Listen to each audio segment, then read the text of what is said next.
नमस्कार, मी पंजाब डक महाराष्ट्रातले शेतकऱ्यांना अंदाज देणार आहे. 25 मे पर्यंत वडे नाले एक होतील असा पाऊस पडणार आहे. म्हणून ही सर्व शेतकऱ्यांनी ही बातमी लक्षात घ्यायची, कारण की राज्यात ही खूप अवकाळी पाऊस असणार आहे.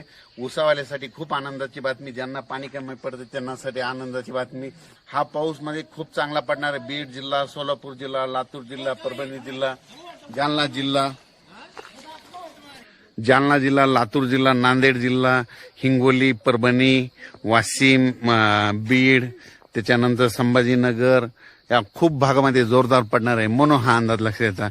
म्हणजे नाशिक जिल्ह्यात, नगर जिल्ह्यात सगळीकडेच हा पाऊस पडणार आहे. म्हणजे अकोला, अमरावती, वर्धा या भागापर्यंत सगळीकडे पाऊस पडणार आहे. म्हणून हा अंदाज लक्षात येतात. पण राज्यातल्या सर्व शेतकऱ्याला सांगू इच्छितो की ज्यांचा कांदा काढणी चालू आहे, की तुम्ही काय करायचं की आपण आपला कांदा जसं वेळ भेटेल तसं काढून घ्या. कारण की राज्यात हा पाऊस जवळपास सांगायचं झालं तर 25 मे पर्यंत सगळीकडे खूप असा पाऊस पडणार आहे. म्हणून हा अंदाज लक्षात येतात. पण राज्यातल्या सर्व शेतकऱ्याला सांगू इच्छितो की हा पाऊस म्हणजे चांगला वडे नाले वाहतील असा पडणार आहे. बीड जिल्ह्यात तर तो खूप पडणार आहे. म्हणून बीड जिल्ह्यात योगायोगानं पाणी कमी पडलंय ऊसाला, त्यांच्यासाठी खूप आनंदाची बातमी.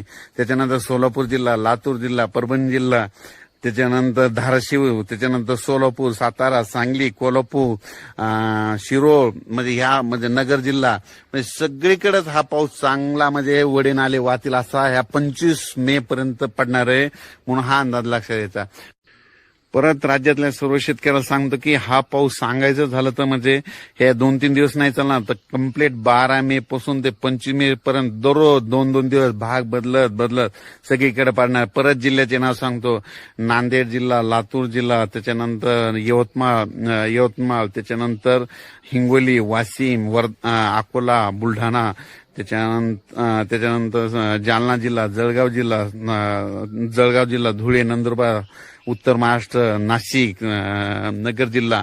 म्हणजे सांगायचं झालं तर हा पाऊस जवळपास बीड, लातूर, धाराशिव, सातारा, सांगली, कोल्हापूर, नगर सगळीकडेच पडणार आहे. कोकणात देखील खूप पडणार आहे. म्हणून हा अंदाज लक्षात यायचा. कारण की हा पाऊस म्हणजे आतापर्यंत मे मध्ये इतका मान्सून पूर्व कधीच पाऊस पडत